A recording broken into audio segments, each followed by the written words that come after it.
नमस्कार साथियों, the higher stenographer channel पर आप सभी का बहुत बहुत स्वागत है। आज की डिक्टेशन ऑडियो डिक्टेशन रहेगी, जिसकी आउटलाइन व हिंदी की पीडीएफ आप हमारे Telegram group the higher stenographer को ज्वाइन करके वहां से डाउनलोड कर सकते हैं। टेलीग्राम का लिंक वीडियो के नीचे डिस्क्रिप्शन में दिया गया है। डेली डिक्टेशन का नोटिफिकेशन प्राप्त करने के लिए आप हमारे यूट्यूब चैनल को सब्सक्राइब करके बेल आइकन को ज़रूर प्रेस करें। दोस्तों, ऑडियो या वीडियो डिक्टेशन में से आपको कौन सी ज़्यादा अच्छी लगती है, आप हमें कमेंट कर सकते हैं। चलिए डिक्टेशन शुरू करते हैं 5 सेकंड बाद। यस, शुरू। अभियोजन पक्ष कथनानुसार जब मृतका हसीना अभियुक्त अपीलार्थी के साथ रहती थी तब अभियुक्त शराब पीता था और उसे मानसिक एवं शारीरिक पीड़ा पहुंचाता था तथा उसकी पिटाई भी करता था और इस तथ्य की शिकायतकर्ता मृतका के पिता के साक्ष्य प्रदर्श P7 और मृतका की माता जुबेदा बेन के साक्ष्य प्रदर्श 22 से भी पुष्टि होती है। जुबेदा बेन ने अपने साक्ष्य में विशेष रूप से यह बताया है कि जिसकी पुत्री मृतका हसीना उससे यह कहती थी कि वह जीना चाहती है, इसलिए उसे उसके पैतृक गृह मायके में रखा जाए और उसे उसकी ससुराल न भेजा जाए, क्योंकि अपीलार्थी अभियुक्त प्रायः उसे मानसिक और शारीरिक यातनाएं पहुंचाता था। मृतका ने अपीलार्थी अभियुक्त को तारीख 15 मार्च 1995 को नोटिस प्रदर्श P37 भेजा था और तारीख 30 मार्च 1995 को समझौता विलेख प्रदर्श P13 तैयार किया गया, जो ऐसे दस्तावेज हैं जिनसे अभियोजन पक्षखतन साबित होता है।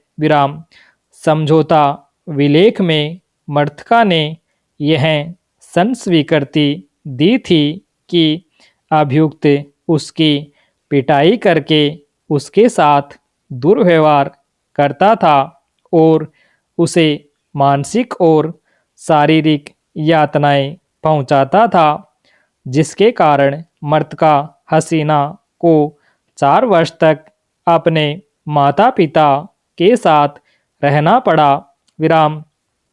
इससे यह दर्शित होता है कि यद्यपि कई बार समझौता हुआ था, फिर भी अभियुक्त और मृतका हसीना के बीच तनावपूर्ण संबंध थे और इसलिए उसने अपनी पत्नी हसीना से छुटकारा पाने के लिए उसका गला घोंटकर उसकी हत्या कर दी।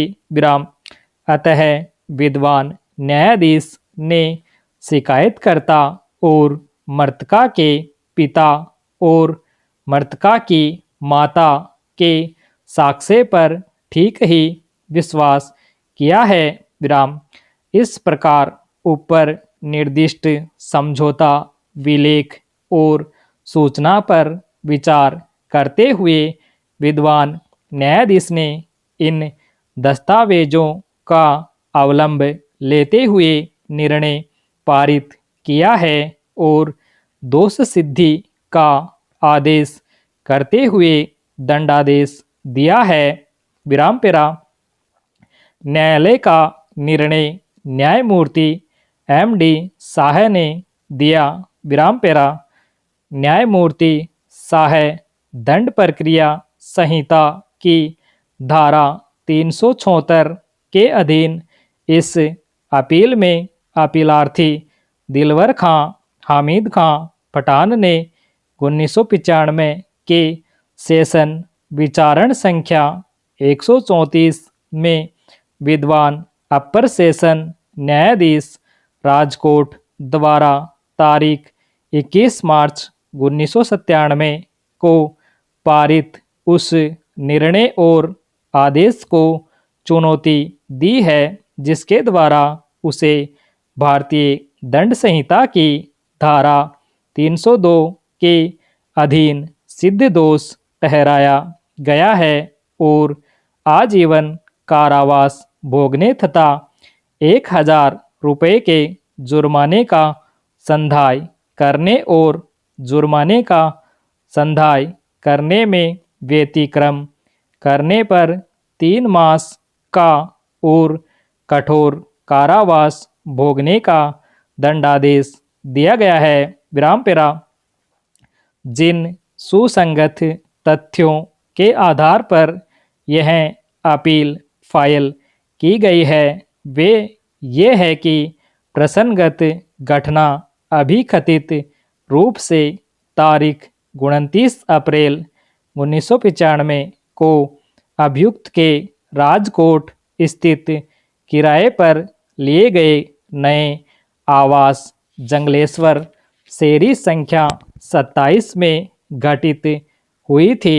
विराम शिकायतकर्ता की पुत्री हसीना मर्तका का अपीलार्थी अभियुक्त के साथ विवाह हुआ था जो कि घटना से 6 वर्ष पूर्व हापा ग्राम में रहता था। विराम इसके पश्चात अभियुक्त अपीलार्थी और मर्तका दोनों ही साथ साथ रहने लगे और मर्तका लगभग 1.5 वर्ष तक अपने पति अभियुक्त और ससुराल वालों के साथ खुशहाल जीवन गुजारती रही, किंतु इसके पश्चात अभियुक्त ने शराब पीना शुरू कर दिया और वह बिना किसी कारण के मर्तका हसीना की पिटाई करके उसे शारीरिक यातना देने लगा और मानसिक क्रूरता करने लगा।